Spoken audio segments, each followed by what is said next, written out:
On this week's episode of Marketing O'Clock. The August 2024 core update is slipping away in a moment in time. Or rolling out, as the SEOs would say. And new meta attribution features rule, or value rule. All on today's show.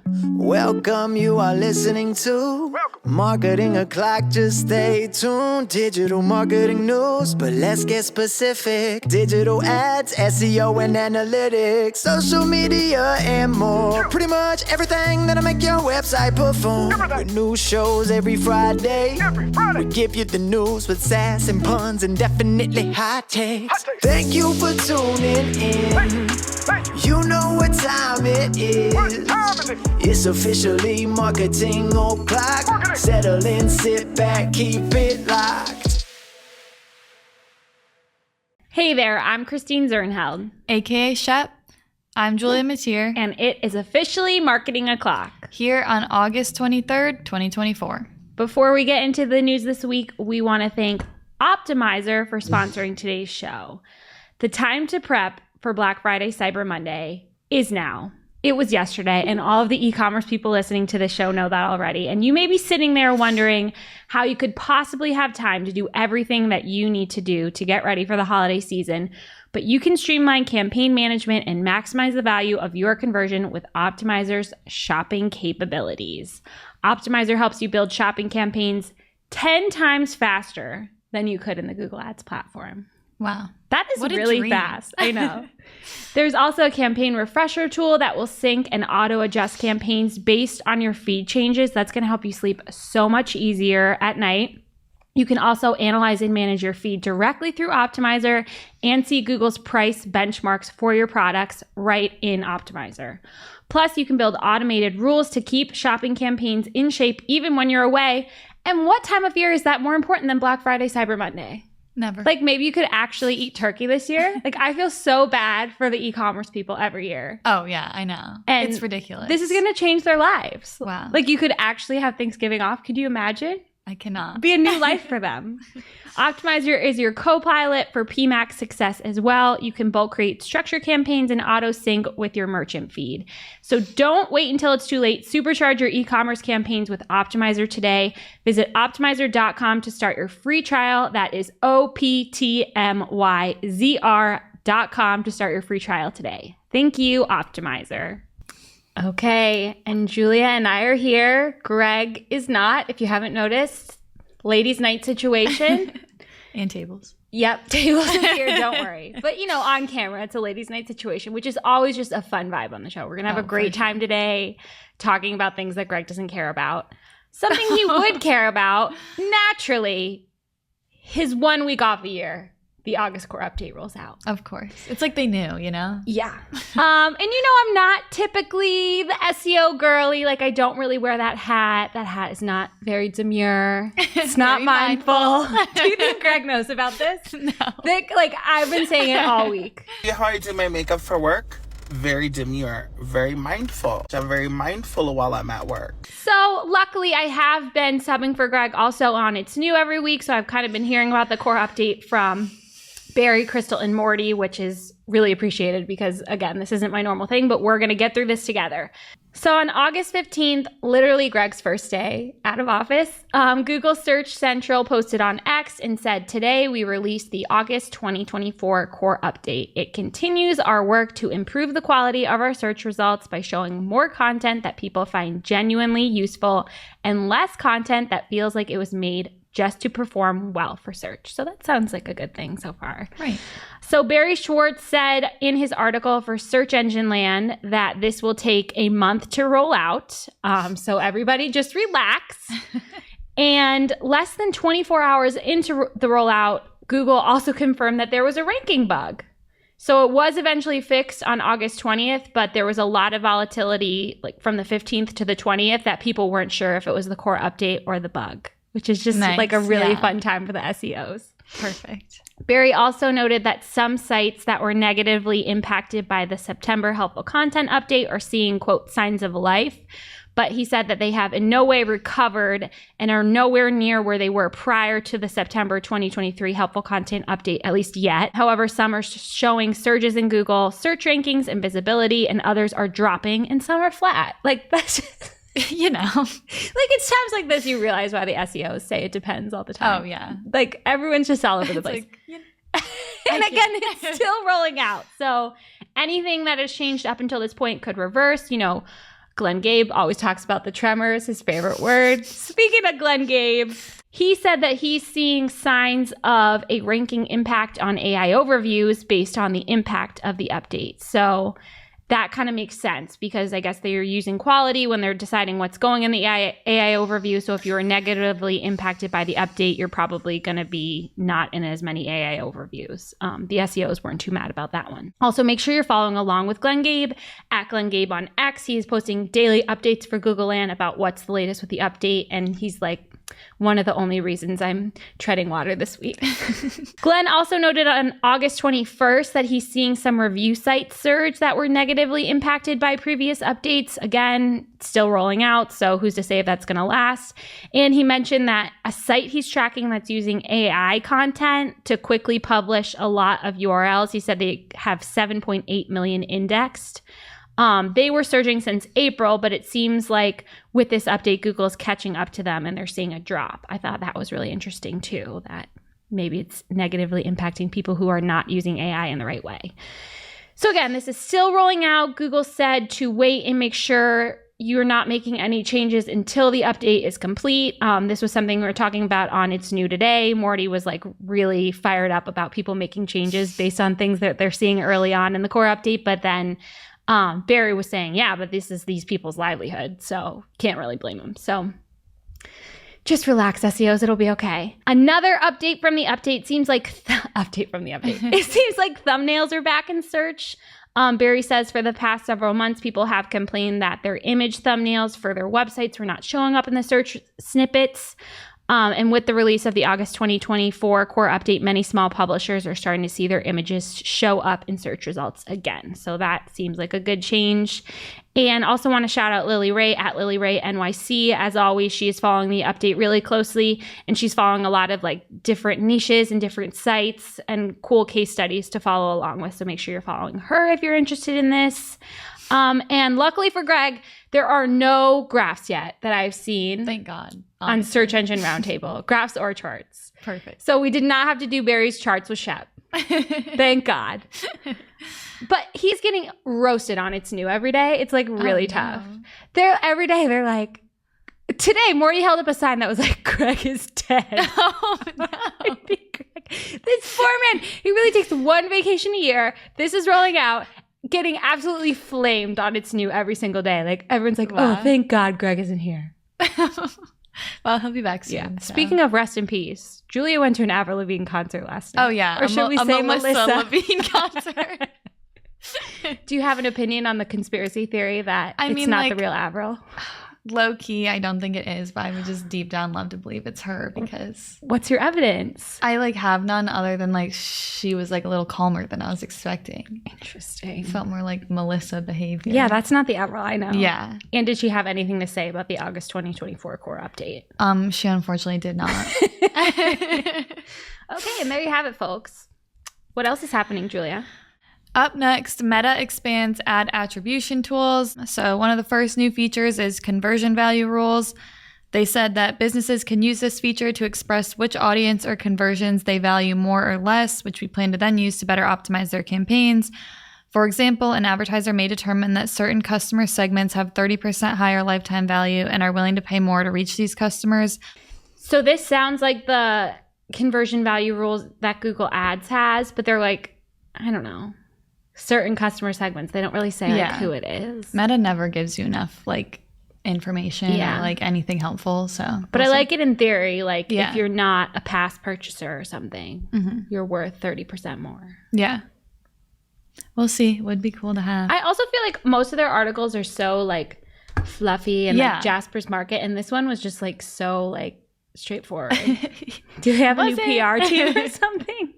Okay, what's next? They also plan to release a new attribution setting later this year that optimizes for and reports on incremental conversions, which are conversions that we believe would not have occurred without the ad being shown. But So cool. yeah, it's them saying that. Yeah. So, we'll see. I love that in theory. Yeah, for sure. But then every time it happens and it says it's an incremental conversion, I'm going to be like, well, was it? Yeah, because like, do we Meta's saying trust you? it. Yeah. But it's cool. Yeah. Next, they have new analytics integration. So starting now and continuing into 2025, they plan to introduce the ability for businesses to connect their analytics tools directly to their ad system through a simple API setup. They plan to start with Google Analytics and Northbeam and then hope to expand this to Triple Whale and Adobe soon.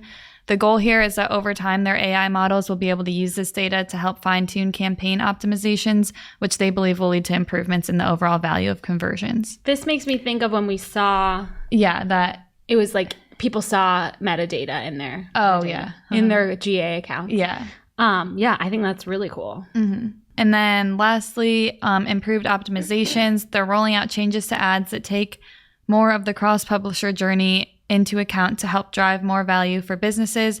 When they tested this in a recent experiment, advertisers saw a 30% increase in their Meta attributed conversions as measured by their third-party analytics tools.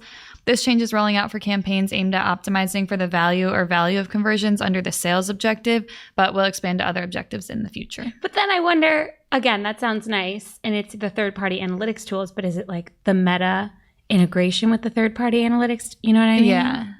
You just can't trust anyone these days. No, you really cannot, especially Meta. So. These are all like better than it was before, though. Yeah, for sure. And now for this week's Cool Tool. As a reminder, our Cool Tool segment is not an official endorsement or paid mention. We're simply sharing something we found in our travels that may be of use to our listeners. And is really, really cool. This week's Cool Tool is a free local SERP checker from Bright Local. You can enter a search term and location you want to search from, and it will show you what the SERPs look like. This is really helpful for when you're running ads in several different cities, and you can just easily see what's showing up when you search like their brand name or their product or something similar. So You said you used an account this week, right? yes, I did. And I saw an ad where a competitor was using our brand name. So watch out. Shouldn't they be hit by the limited ads? Oh, you would think. We'll get to that later. But yeah, we'll have the link in our newsletter and in Discord, so check it out. Now it's time for this week's Take of the Week. This is a #fire digital marketing take with extra spice served up for you. We simply deliver the take for your consumption. We give no opinions. We don't influence. You make the call. This week's Take of the Week comes to us from Lily Ray over in August Core Update land with some assists from some couple people. We'll get there. So this all started, she shared a post from Systrix. It shows a lot of visibility being cleared out of books.google.com. So this is the ranking of like Google Books, and it's a big drop off with the Core Update, which is like heartbreaking for them. She said, "Is this a ranking glitch?" And she has like a laughing face. Joe Hall responded and said, "Looks to me like they're trying to self-regulate before the courts do it for them. I think their DOJ case scared a lot of folks internally." And Lily said they could start by not owning all of the top organic real estate for travel and flights. My favorite is the filter button. So this is for someone who Googled flights, and the filter options are one way, cheapest, booking, open now, and Google. So Lily says, "Oh, you searched travel? Did you mean Google?" Of course. Yeah. Obviously. So, yeah, maybe this is part of it, part of the decline of Google Books, but I have been waiting for the decline of Google Books. Like, you're a fellow reader girl, right? Yeah. What do you think of Google Books? It's like kind of disturbing. I don't understand how we've gotten to this place. Like, Right. you're a Google, like mobile first indexing. When is a reader girly looking up a book when she's on her phone? Right. And it is like not mobile optimized. Like, it is so, Yeah. and when It's terrible. I don't understand. It's a joke. It is. It's so bad. And when I'm Googling a book, like I want to know the plot, like the number Right. of pages. There's like no information in it at all. Yeah. It's just like some weird author bio that like I didn't ask for, and then a bad layout. Yeah. So, How about Goodreads? Like that's Oh, a yeah. good result. perfect. So- Exactly what I want. Reviews, you know. I've been waiting for this. I've known for so long, just not even being SEO until this week when I am one. I've known there's something up with the book results in Google. Yeah. Like, it's terrible. So I'm glad it's changing, and maybe it'll change for flights too. You never know. Now it's time for this week's Pew Pew Lightning Round. At this point in the show, we split up our content into 3 parts: paid, organic, and social. Before we get into the lightning round here, we want to once again thank Optimizer for sponsoring today's show. If you are listening to the paid lightning round, you are our people, and we know that AI could never do what you do. But it can help make your job and your life a lot easier, and Optimizer's generative AI tools for PPC do just that. So let's talk about some of my favorite AI tools that Optimizer offers. The first is Optimizer Sidekick. This is their AI assistant, and instead of browsing hundreds of account and campaign performance reports and errors, you can just ask Sidekick for insights. So for example, if you're looking at the screen, this is an account where the person asked for 3 good features of the ad account over the last 30 days, like good findings, quick wins. And Optimizer looked at the account and pulled out some things. So they said, first of all, some high conversion rates and ROAS. That's a good thing. And then they also talked about efficient cost management. The cost per conversion was a low at $2.72, showcasing effective cost management strategies. So things like that. If you just need to pull out some quick wins to talk to your client about, you can't beat it. We also love how you can use Optimizer to leverage AI for faster RSA creation. So you can get ad copy suggestions for impactful headlines and descriptions, do A/B testing, and audit results. And these suggestions are way better than the AI suggestions that you see in the Google Ads platform. I'm sure. Those are so tragic. So if you're looking on the screen, they have some AI suggestions with Audit, Optimize, and Automate, Optimizer Your Solution, or they're calling out the free trial that we're going to talk about in a second. So all good options. And I am also obsessed with the PPC Narrator tool. This will turn your boring performance data into insightful narratives that spotlight possible causes for performance changes and their business impact. You can even schedule these real-time AI-enhanced reports to save you and your team precious time. So don't just take our word for it. See how Optimizer can save you and your team tons of time by unlocking the power of AI. You can start your free trial today at optimizer.com. That is OPTMYZR.com to claim your free trial. So since we're down to a team of 2 this week, we are going to split up the paid lightning round because this is both like our area of expertise, so we can share it. So I'll get things rolling here. First up in the paid universe this week, people started to get emails about that. I still can't believe we lived through that. When Google Ads was showing other people's products in ads. Insane behavior. Like, how are they still open? Why am I still giving them money? Like, I'm just shocked. So emails started to go out for people who were impacted by this. So they came, as Mike Ryan said, in 2 flavors. So the first one says, action needed. Your Google Ads reporting and ad serving were impacted for shopping products. So they said, we recently identified that due to a system issue starting July 30th, a small amount of ad traffic in your Google Ads account was showing products from other Google Merchant Center accounts. Thank God I didn't get this email. So the action needed in this example, so again, these are people who are paying for ads for other people. Google Ads wants them to delete any reports that they may have downloaded with the wrong people's Merchant Center IDs and stuff like that were shared, like sensitive information. Right. And so they're like, please delete that. Yeah, like literally, it's like, I guess I don't know what else Google would do. Like, could they give people new Merchant Center IDs? I mean, yeah, right? But I guess that would be like such a nightmare for the people whose identity was compromised. Like, this is just such a disaster. And now, you know, when they messed up and this error or whatever happened, they're showing ads for the wrong advertiser. Their first instinct is to pull down reports and like keep us running ads and just be like shady people. But then when it's like up to us to delete the data to like protect these other advertisers, they just expect us to do the right thing. Of course they do. So yeah, I mean, you should do the right thing and delete the reports if you're right. But also like, I don't trust anyone. Yeah. Well, they will delete the reports. This is for people who like downloaded it. Right. Just very messy. The other thing is this email doesn't say anything about the refund situation. people would be screaming if it didn't seem like they were getting refunds, so I'm sure they are. I know I've heard some people saying that they were like waiting for news about it, but I hope it works out for everyone. And if you're impacted by it, if you ran ads for another advertiser, just like make sure you're on top of it and you get your refund because you deserve it.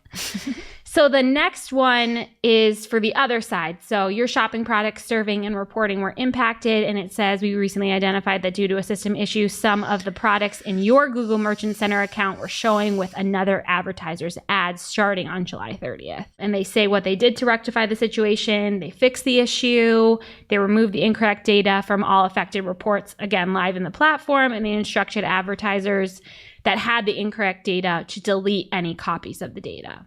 It's interesting, both of these emails, they say a system issue. And Mike Ryan was the original source of news for this for me. And he said, the word issue is a pervasive euphemism. It's vague, ambivalent, and lacks accountability. I also find the phrase, we apologize for the inconvenience this might have caused, trite and insincere. I agree. I want more of an explanation than a system issue. Like, how did that happen? I want to see the face of the person who got fired. They're still there. They sent the email. Yeah, like, I just think this is so crazy. And I like want to know how it happened, and I want to know how it's not going to happen again. And true, I wanted to make this my punchline. I forgot. But they sign off. Thank you, and we apologize for this inconvenience. Like, for any inconvenience this might have caused. It was a big inconvenience. It was a big inconvenience for everyone. We're all still freaking out, like worried about people having our Merchant Center IDs. Yeah. That is like a Real Housewives Teresa Giudice apology. Oops, like, my bad. I'm sorry if I may have hurt your feelings by saying your husband was ugly. Like, are you kidding me? Not very mindful. Not mindful, not demure. I hate everything about this. I also, one more joke from Mike Ryan, because I just thought he was on fire with all this. He says, current mood, wondering who first lifted a raven's quill, dipped it in their inkpot of virgin's blood, and scribbled the dark incantation. We apologize for the inconvenience that this might have caused. Like, we made a terrible mistake. Please forgive us. Yeah. Like, oops. Do you have better news? No. Well, I don't know. Maybe. Up next, Google tests over 10 and sometimes 18 shopping ads. I know.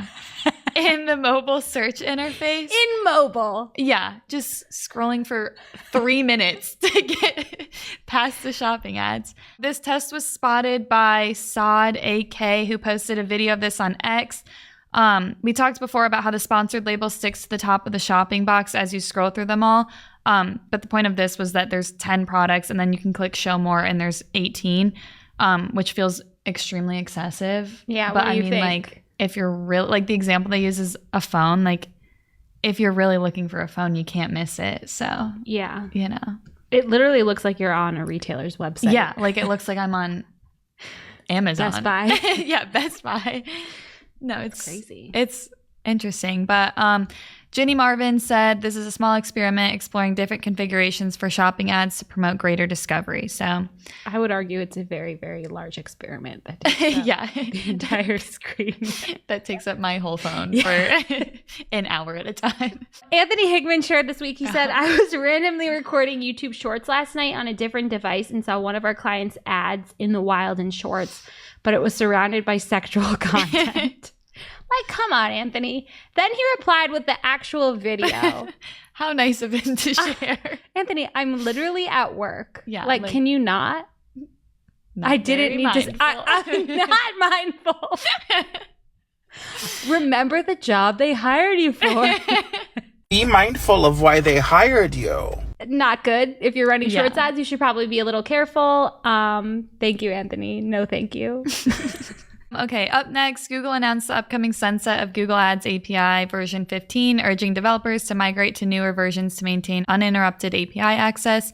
Failure to upgrade could result in API requests failing, which could disrupt advertising operations. So if you're an API user, it's time to update. Next up from Roz Luna at RozLuna1 on X. He is talking about the update to local service ads, how you cannot dispute bad leads anymore. He said, I have no idea what testing they supposedly did before rolling this out, but Ads Liaison stated people should be seeing more credits going back to them than they were seeing before.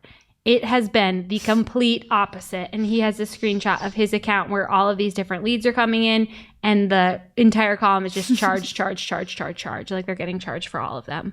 And we have an update on a workaround for this later in the show. So make sure you stay tuned. Up next from Julie Pacini at Neptune Moon on X.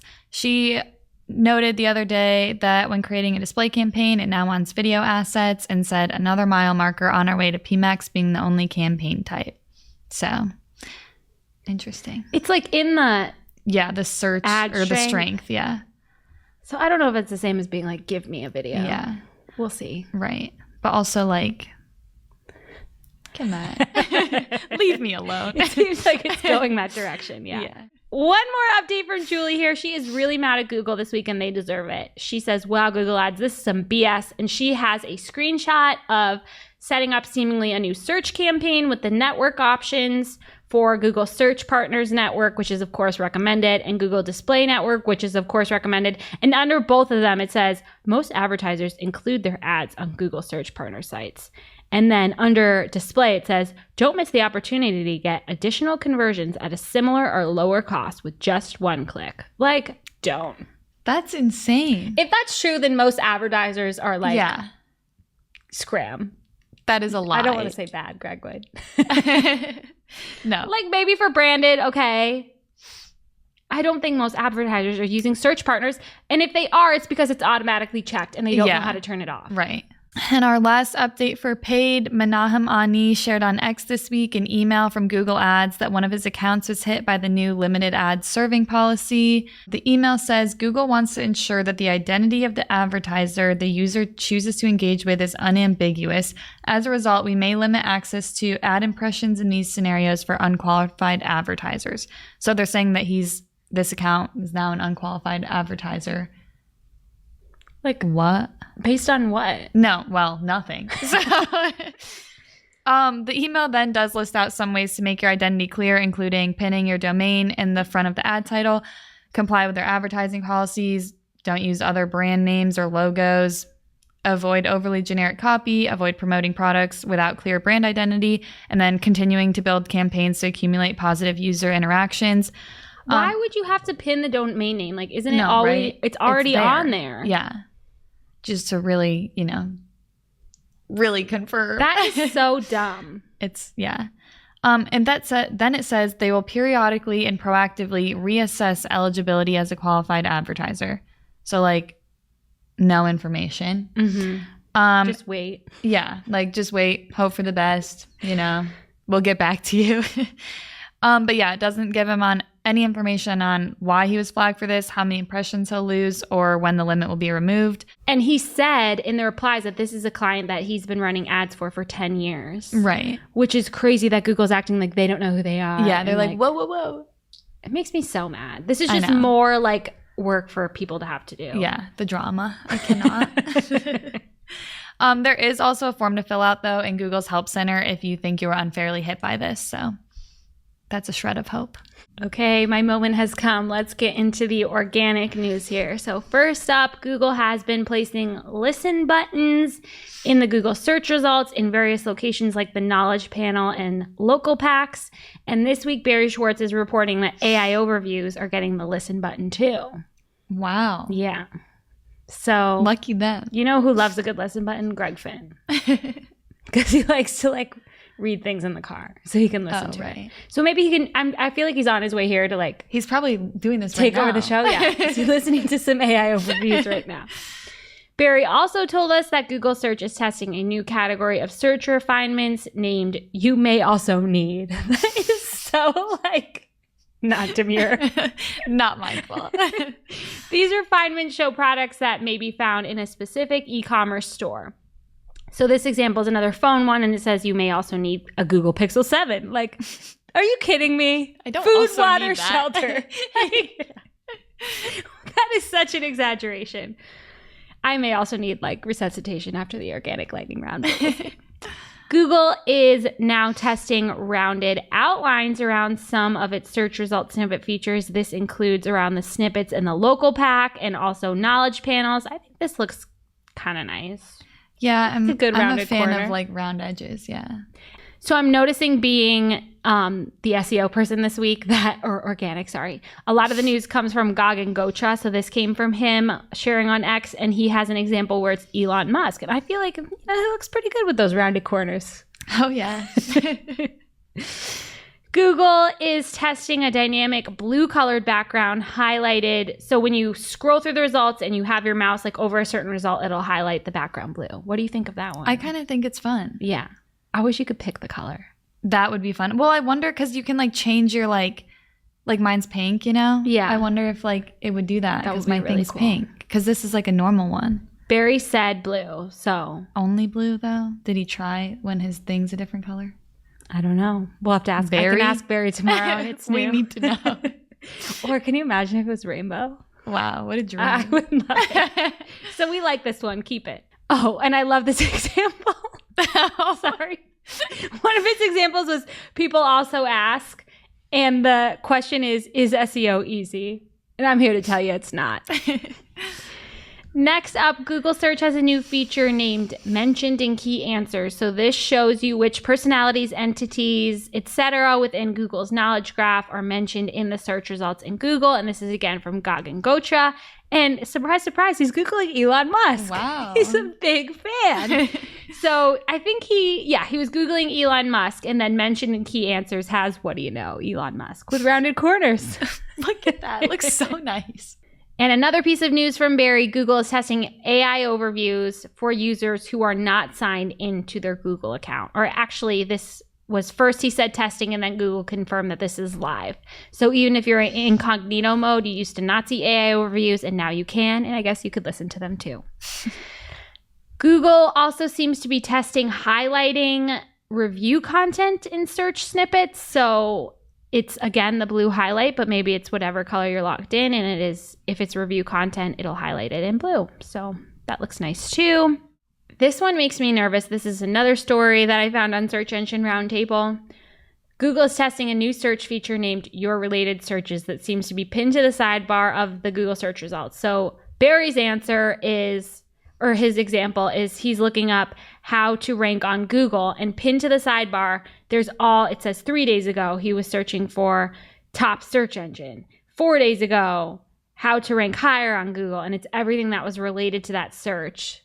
And I just feel like this is going to make me realize what a freak I am, looking up like Taylor Swift all the time. Yeah, I also just don't understand the point of this. I don't know. I think it's cool just because of our job to be like. Yeah, but like, I don't know. Doesn't it already show you that? Like when you type something in, like it'll be like your history comes up and it's like. Sometimes I feel like when I look up like recipes a lot, it'll be like, you've looked at this in the past. Yeah. And it's really handy sometimes when you like can't find, like you liked whatever result you found last time and you want to find the same one again. It's nice for that. I just want to see it for myself to be like, what they think of me. Get some sleep, I don't want to see it for myself. Joy Hawkins shared on X that Google Maps is showing some new color schemes this morning. I saw this from a lot of different people. So basically the main change I'm seeing is that instead of yellow roads, they're like gray now, which I think makes a lot more sense because I've never seen a yellow road. Right, roads are gray. Yeah. The yellow brick road? That's the only one I've ever seen. You should follow Joy Hawkins and the Yellow Brick Road at Joyanne Hawkins on X. And finally here, Nicola Agis has another article for Search Engine Land about potential bias, maybe, or some brokenness in Google's top stories carousel. So there's just a lot of drama going on with international publishers, and they're kind of dominating the carousel, which is a problem for local publishers when you're looking up like an important local event that I'm not going to say the name of, and you want local results about that event and not something from another country. Right. Because that's like the most relevant information. So she had examples from all over the world of this happening, like not just in the English language and not just in the United States. So definitely something that publishers should be aware of. Be sure to check out the article on Search Engine Land for more. That's it for organic this week. Did I do it? You did it. Great job. Thank you. What's happening in social? First up for social, Pinterest shares rising trends and searches in the app, providing insights into key trends heading into the fall. This could help advertisers with their fall marketing plans. According to these insights, camouflage and leopard print jeans are making a comeback this fall. So, Camouflage jeans or camouflage in general? in general. When were they here? When were they out? I don't want that to happen. I also don't, but Pinterest says it is, so watch out. Is it like the hunting camouflage or like Probably like the cute Cadet one. Kelly camouflage? Yeah. Okay, that's a little bit better. Well, I actually don't know, but I'm hoping that. What if like the hunting camouflage came in? Like what if Kylie Jenner was wearing it? She probably is. She's probably on Pinterest right now looking it up. That's totally where she does her research. And you can always look up more specific pin trends by using Pinterest trend search tool too. YouTube is testing merging shorts and long form video into a single feed. Interesting. Where is the long form video? It's just Like in your picture like, feed? Yeah. And shorts are different. In your shorts feed. Yeah. They're saying this is to try and help viewers better discover content across channels, formats, and lengths on YouTube. They're running a few small experiments on the watch page and with shorts. If you're a viewer in the experiment, these new discovery experiences could include a mix of video formats, including long-form videos, where you usually see shorts, or new feeds of long-form videos. So not sure how the formatting of this is going to work with the horizontally formatted long clips fitting into the vertically aligned shorts feeds. So it might be weird, but I mean, they're doing it for a reason, I guess. So yeah, they must have a plan to make this look nice. We'll have to see it in action. Yeah. Another weird note about this is they said that the creators may see their long form video clips that are viewed in the shorts feed measured as shorts in YouTube analytics. So I guess it's just a weird thing to look out for. So we're all just hopeless. Yeah. Just look everywhere. You could be doing anything. And you'll probably see Anthony Hickman's ads in there too. Yeah, you might. Up next for X, they are still displaying ads alongside harmful content, like we know. Yeah, that's what Anthony's story. Yeah, so this has already been a major reason many advertisers have pulled back from X, and they're so big on free speech, they can't be mad when advertisers don't want to use them as a platform if there's a chance that their ads are just being shown next to bad content. A lady in overalls. Yeah, no one wants to see that. You'll have to look at Anthony's very public Twitter page if you want to know what we're talking about, but I wouldn't. More X news. They're rolling out advanced analytics to premium subscribers. This includes new elements such as info on your audience's age, gender, and country of origin, among other things. Many of these insights have been available via third-party apps for some time, but they're now trying to build their own tools. We have a screenshot here of what this looks like in there, and it actually looks kind of nice. Lots of charts and graphs and things. So, all good things. Yeah, hopefully. And then last, for X News, they're enabling long-form post creation via third-party apps. So a new API update will enable external apps to facilitate post creation up to 4,000 characters. So keep an eye out for that. And that brings us to our real life segment. Straight out of our accounts and into your ear holes. It's time for Working Hard or Hardly Working, where we talk about what's going on in our IRL work, good, bad, or otherwise. Hardly working this week is Greg. Wow. But I mean it. I feel like this week has made me realize, not that I didn't know, but he works so hard in general. And we've been having to like pick up some client work for him. I was doing It's New for him every day. We did the show without him this week for one of the first times. And he just does a lot. So we're very thankful. And I'm just really proud of the guy for actually taking a vacation. And we didn't hear a word from him about this show today. Wow. So I hope it ends up well. But usually, hope he's okay. Yeah, the show is his baby. And usually he's like checking in, like, what are you going to say about the core update? So, you know, I hope he's having a nice time. Hardly working is a good thing sometimes. What about you? Working hard for me this week is actually PMAX. As much as you have to make sure things are set up right and you're tracking the right goals and stuff, it really can be useful and work well if you make it. So happy to see that. Yeah, because we were auditing some other accounts this week where they weren't using it, and maybe it could be helping them. Great one, Julia. Now it's time for this week's ICYMI. ICYMI, people. This is something you just might not have seen. Maybe something that you overlooked, but you shouldn't have. ICYMI people, PPC Greg started a thread on X of how Microsoft advertising is beating Google Ads interface. Some things he called out were being able to customize the static tool list on the left-hand side. Hovering over ads and extensions allows you to directly navigate to automated extensions where you can opt out, and the built-in ability to select the match type for keywords when adding new ones from search terms. So there's a few more in this thread. Check it out. And we have a great tutorial that Jess Budd did pre-baby, we should say. She had her beautiful baby girl. And they're both doing really well. So it's on our YouTube channel about how you can use that static toolbar. And I thought it was really helpful. So check that out too. Thanks, PPC Greg. Now it's time for our must-read marketing article of the week. An article so advanced, so in-depth, so detailed that we simply cannot cover it in its entirety on today's show. This week's must-read marketing article of the week comes to us from Anthony Higman and the AdSquire blog. Ever heard of him? No. And this is actually safe for work this time. He is talking about how Google, as we discussed earlier, removed the ability to dispute leads in the local service ads platform to get credits for bad leads. So Anthony says that the new system, if you want to manually dispute leads, is a sneaky little feedback form that you can use, and he tells you where you can find it and tips for getting credits for those bad leads. So all hope is not lost. Thank you, Anthony. And now on to our playlist of curated songs to work to. You can head over to playlist.marketingoclock.com to listen to Marketing a Playlist. Julia, what will you be adding this week? I'm going to add Skater Boy by Avril Lavigne. Iconic. I will be adding Have the Heart.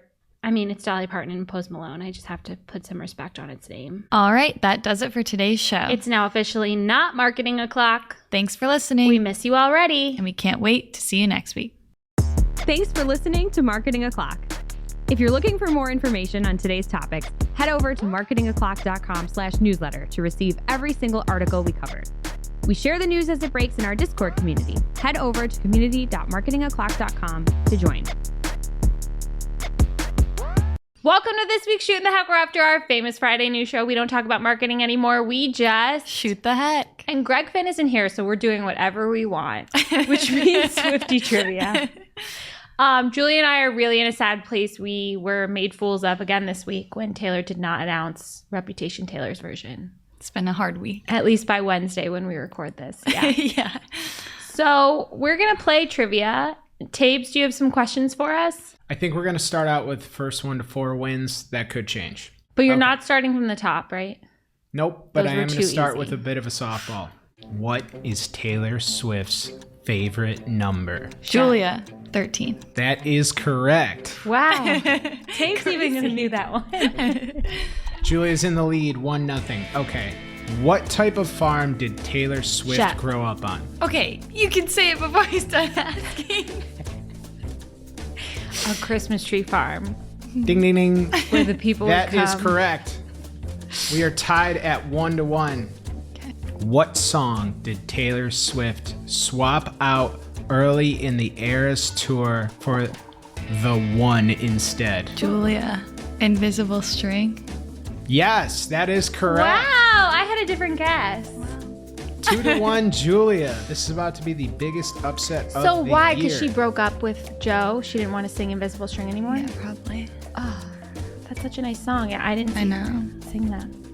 What color eyes does Taylor Swift mention in Sparks Fly? Shep. Oh, shoot. We're about to time out. Green. That's correct. Okay. 2-2. We are neck and neck. You know what color she never mentions? Brown. I know. What gives Taylor? Yeah. Hurtful. Yeah, it's a pretty standard eye color. What classic story turned Disney movie is referenced in a song on the Folklore album? Shep. Oh, wait. Peter Pan. Correct. I'm like 2 seconds behind I know. every time. Like, I know it, but That's what we should have gone back and forth. yeah, dang. Shep is coming back. It's 3-2. Okay, I need this. What brand did Taylor Swift previously model for? Like clothing brand? Yes. Probably like a lot. It's a pretty famous mall brand. Mall brand? How disrespectful. Is that disrespectful? Yeah, she's so above that. Well, this could have been when she was coming up. Do you want to guess? I like don't even have one. Do we lose points if we're wrong? No. I'm going to say like Roxy. No way. What's the answer? Wait, can I guess? Yes.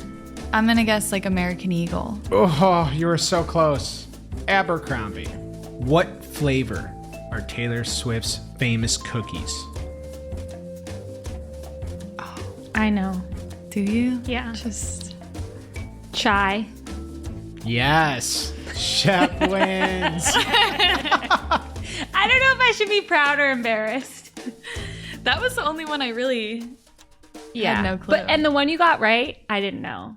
I was going to say Wow. cardigan, so it's very impressive. Thank you. I hope you're gifted with Eras Tour tickets. I also hope that. Okay, and we'll see you next week. Officially marketing o'clock. Settle in, sit back, keep it live.